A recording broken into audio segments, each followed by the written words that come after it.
Hi viewers, welcome to our channel. ప్రస్తుతం మనతో పాటు దాము బాలాజీ గారు సీనియర్ జర్నలిస్ట్ ఉన్నారు. వారితో ఒకసారి మాట్లాడదాం. సార్ నమస్కారం. సార్ నమస్తే సార్, హీరోయిన్ రష్మిక మందన ప్రాణహాని ఉందని చెప్పేసి వాళ్ళ కులస్తులంతా కూడా ఆందోళన వ్యక్తం చేస్తున్నారు. ఆమెకు ప్రభుత్వం నుంచి ఆ సెక్యూరిటీ కల్పించాలని కూడా వాళ్ళు కోరుతున్నారు. ఈ ముఖ్యంగా ఈ ప్రాణహాని అంతా కూడా కాంగ్రెస్ గవర్నమెంట్ ఉందని కూడా వాళ్ళు ఆరోపిస్తున్నారు.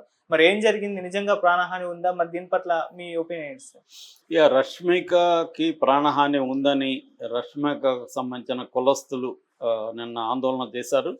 సో ఎందుకు ఈ ఇష్యూ వచ్చిందంటే, మొన్న మార్చి 3వ తేదీ బెంగళూరు ఇంటర్నేషనల్ ఫిల్మ్ ఫెస్టివల్కి ఈమెను పిలిచారు. ఈమె వెళ్ళలేదు. ఈమె నేను బిజీగా ఉన్నానని చెప్పి వెళ్ళలేదు. అయితే ఈమె హైదరాబాద్లో కనపడిందని చెప్తున్నారు. సో బిజీగా లేదు, ఏమీ లేదు, కావాలని ఈమెకి కర్ణాటక కల్చర్ మీద, కర్ణాటక మీద ఇంట్రెస్ట్ లేదు అన్న విమర్శలు వచ్చాయి. దాంతో అక్కడ కాంగ్రెస్ ఎమ్మెల్యే రవికుమార్ గౌడ గనిగ అనే ఒక ఎమ్మెల్యే ఈమెకి నేను లెసన్ నేర్పించాలి, వీళ్ళకి గుణపాఠం నేర్పించాలి అన్నట్టుగా చాలా తీవ్రంగా కామెంట్లు చేశారు. అట్లాగే శివకుమార్ కూడా కామెంట్లు చేశారని చెప్తున్నారు. సో ఇది ఎప్పుడైతే ఈమెకి గుణపాఠాలు నేర్పించాలని వచ్చిందో, దాంతో కన్నడ రక్షణ వేదిక, కరవే అంటారు దాన్ని, అంటే కర్ణాటకలో కన్నడ భాషను, కన్నడ సంస్కృతిని రక్షించాలి, ఇవి థ్రెట్కు గురవుతున్నాయని కొన్ని సంఘాలు పనిచేస్తున్నాయి. అందులో ప్రధానమైన వాటిల్లో కరవే ఒకటి, కన్నడ రక్షణ వేదిక ఒకటి. వాళ్ళు కూడా ఈమెను గట్టిగానే విమర్శించారు. సో దీనికి సపోర్ట్గా ఇప్పుడు కొడవి అంటే గతంలో కొడవ అనే కులానికి చెందిందనమాట రష్మిక. కొడవ కమ్యూనిటీ, ఈ కొడవ నేషనల్ కౌన్సిల్ సిఎన్సి అనే అక్కడ ఉంది. మామూలుగా బెంగళూరులో నేను 6 ఏళ్ళు ఉన్నా, ఓవరాల్గా 3 ఏళ్ళు. అక్కడ ఏంటంటే కర్ణాటకలో ప్రతిదానికి ఒక అసోసియేషన్ ఉంటుంది. చివరికి పత్రికలకి లెటర్లు రాస్తారు కదా, వాళ్ళకు కూడా ఒక స్టేట్ వైడ్ అసోసియేషన్ అనమాట. అట్లాగే సింగిల్ మదర్కి ఒక అసోసియేషన్, సింగిల్ ఫాదర్కి అసోసియేషన్, ఇలాగ ప్రతి దానికి అసోసియేషన్ ఉంటాయి.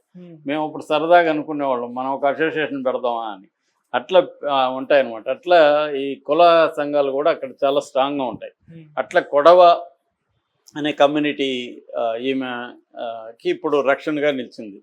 మామూలుగా రష్మిక రక్షిత్ శెట్టి ఆ సినిమాతో ఆమె వచ్చింది. అప్పట్లో నేను బెంగళూరులో ఫస్ట్ డేనే ఆ సినిమా చూశాను.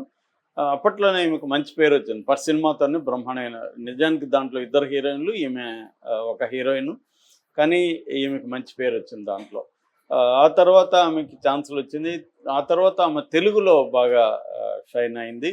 ముఖ్యంగా అప్పటికే ఆమె నిశ్చితార్థం కూడా అయింది రక్షిత్ శెట్టితో. దాని తర్వాత తెలుగులో మన విజయ్ దేవరకొండ, గీతా గోవిందంతో విజయ్ దేవరకొండతో అఫేర్ అని స్టార్ట్ అయిందని, దాంతో అక్కడ నిశ్చితార్థం క్యాన్సిల్ అయింది. నిశ్చితార్థం క్యాన్సిల్ అయినప్పుడే ఈ మీద విమర్శలు కర్ణాటకలో వచ్చాయి. చూడు, మన కన్నడ అతన్ని వదిలేసి తెలుగు అతన్ని పట్టింది అని. సో ఇలాగే వాళ్ళకి ఏంటంటే ఒకసారి ఒక డిఫెన్సివ్ వ్యవహారంలో ఉంటుంది కన్నడ భాష సంబంధించి. తమిళ భాష, కన్నడ భాష, తెలుగుకి గొడవ తక్కువ.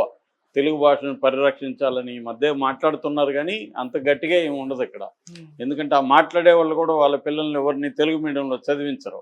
అందువల్ల అది గట్టిగా అడుగుతారు అందరూ, నీ పిల్లలు ఎక్కడ చదువుతున్నారని అడుగుతారు.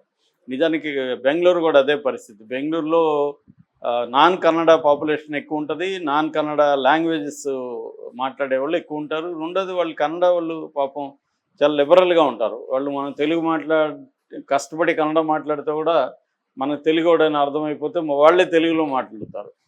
సో ఇంకా హిందీ వీళ్ళంతా అదే ఉంటుంది. కాకపోతే వాళ్ళు అప్పుడప్పుడు నొచ్చుకుని కొంత ఉద్యమాలు చేస్తుంటారు, బోర్డులన్నీ కన్నడలో ఉండాలి ఇట్లాంటివి. మనకి ఎక్కడ వీధిలో కూడా కన్నడ యువకుల సంఘ అని కనిపిస్తూ ఉంటాయి. ఇక్కడ తెలుగు యువకుల సంఘం అనే బోర్డు ఎక్కడ కనబడదు. అక్కడ కల్చర్ ఎక్కువ ఉంటుంది.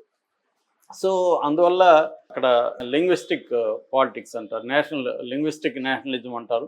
అటువంటి ఒక లింగ్విస్టిక్ నేషనలిజం అనేది కర్ణాటకలో కొంత బలంగా ఉంటుంది. సో దాని నేపథ్యంలో మనం అర్థం చేసుకుంటే ఈ అమ్మాయి విషయంలో, ఈ అమ్మాయి ఏంటంటే కొంత మనకి సమంత తర్వాత కొంత వివాదాస్పదమైన కామెంట్లు చేయడం కొంత రష్మికలో మనకు కనబడుతుంది. అంటే బోల్డ్గా మాట్లాడడం, బోల్డ్గా యాక్ట్ చేయడం, దాని గురించి ఓపెన్గానే మాట్లాడడం, ఇవన్నీ పోస్టులు పెట్టడం, సోషల్ మీడియాలో యాక్టివ్గా ఉండడం, ఇవన్నీ రష్మికలో మనకు కనబడతాయి.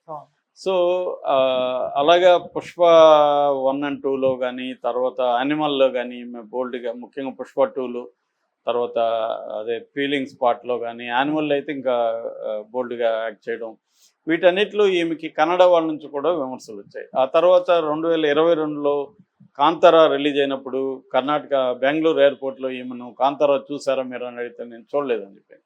అది హర్ట్ అయిపోయారు వాళ్ళు. కాంతారా చూడకుండా ఏం చేస్తున్నాను అన్నట్టుగా. సో మళ్ళీ ఆమె పోస్ట్ పెట్టింది, కాంతారా చూశాను గొప్పగా ఉందని కూడా మళ్ళీ పోస్ట్ పెట్టింది.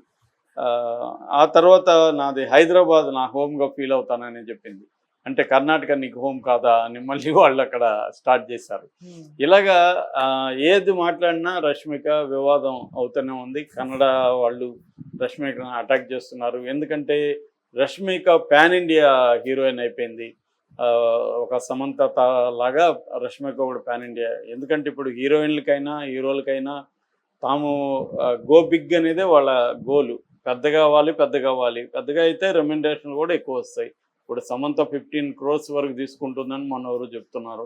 అలాగే ఈమెకు కూడా 10 కోట్ల వరకు వచ్చే అవకాశం ఉంది బిగ్ అయితే. అలాగా వీళ్ళు ఎందుకంటే హీరోయిన్ల స్క్రీన్ సినిమా వయసు తక్కువ. హీరోల్లాగా 66-70 వచ్చినా బాలకృష్ణ చేస్తున్నాడు, చిరంజీవి చేస్తున్నాడు హీరోగా. అలాగా వీళ్ళు చేయలేరు కదా. సో వీళ్ళు త్వరగా తల్లులుగానో అక్కలుగానో మారిపోతారు. అందుకని ఉన్నప్పుడే ఇల్లు చక్కబెట్టుకోవాలి. అది ఏదో వాళ్ళు బాధలు వాళ్ళు పడతారు, కెరీర్ మీద కాన్సన్ట్రేట్ చేసి. కాకపోతే ఏంటంటే ఈ మాటలు మాట్లాడేటప్పుడు జాగ్రత్తగా ఉండాలి. ముఖ్యంగా హీరోయిన్లు సాఫ్ట్ టార్గెట్స్. సో ఈమెకి ఒక్కోసారి అది ప్రాబ్లం అవుతుంది. ఇప్పుడు నిజానికి ఆమె బిజీగా ఉండొచ్చు, లేదా ఆమెకి ఇంట్రెస్ట్ లేకపోవచ్చు, కానీ వెళ్ళలేదు. వెళ్ళకపోయేసరికి కాంగ్రెస్ ప్రెస్టేజియస్గా తీసుకునింది దాన్ని. కాంగ్రెస్ వాళ్ళు హర్ట్ అయ్యారు. ఫస్ట్ కాంగ్రెస్ వాళ్ళు హర్ట్ అయ్యారు. దాని తర్వాత కన్నడ సాంస్కృతిక సంఘాలు, కన్నడ రాజకీయ సంఘాలు వీళ్ళందరూ హర్ట్ అయ్యారు. ఇప్పుడు బీజేపీ రంగంలో దిగింది. బీజేపీ నేషనల్ కేంద్ర మంత్రి రాజీవ్ చంద్రశేఖర్ కూడా ఆమెను సపోర్ట్ చేస్తూ, చూసారా కాంగ్రెస్ గోండా కల్చర్ ఎంత ఘోరంగా ఉందో అని. దాని తర్వాత ఇతను సర్దుకున్నాడు. ఎవరు ఈ రవికుమార్ గౌడ్ గనిగా. నేను ఆమెకు చెప్పింది ఫిజికల్గా గుణపాఠం నేర్పించాలని కాదు, ఆమెకి మేనర్స్ నేర్పించాలి, గ్రాటిట్యూడ్ అంటే ఏంటో నేర్పించాలి, లైఫ్ లెసన్స్ నేర్పించాలి అన్నాను, కానీ ఆమెనేదో ఫిజికల్గా కాదు అని. కానీ వాళ్ళు మాట్లాడింది అలాగే ఉంది. అంటే ఇక్కడ ఎట్లాగైతే మేబీ రేవంత్ రెడ్డి నుంచి ఇన్స్పిరేషన్ తీసుకున్నట్టున్నారు. ఇక్కడ రేవంత్ రెడ్డి సినిమా వాళ్ళకి ఎలాగైతే గుణపాఠం నేర్పించి అందరినీ తన కాళ్ళ దగ్గరికి రప్పించుకున్నాడు, అలాగా వాళ్ళు కూడా రేపు పొద్దున రష్మికను ఇంకొక ఏదో కేసులు పెట్టి ఇరికిచ్చి చేసే అవకాశాలు లేకపోలేదు.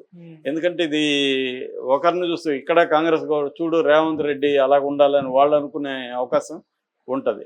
సినిమా వాళ్ళకి గుణపాఠం నేర్పించాలని రష్మికనే కాకుండా మొత్తం కన్నడ సినిమా ఇండస్ట్రీకి వాళ్ళు గుణపాఠం నేర్పించాలన్న స్థాయిలో వాళ్ళు మాట్లాడడం జరిగింది. సో దీనికి రష్మిక సమాధానం ఇస్తూ నేను అట్లేమి లేదు, నేను నిజంగానే బిజీగా ఉన్నానని మాట్లాడుతుంది. సో ఇప్పుడు రష్మిక తరఫున ఈ కొడవ నేషనల్ కౌన్సిల్ సిఎన్సి వాళ్ళు రంగంలో దిగడం వల్ల ఇది కొద్దిగా భయం ఉండే అవకాశం ఉంది. ఎందుకంటే ఒక కుల సంఘం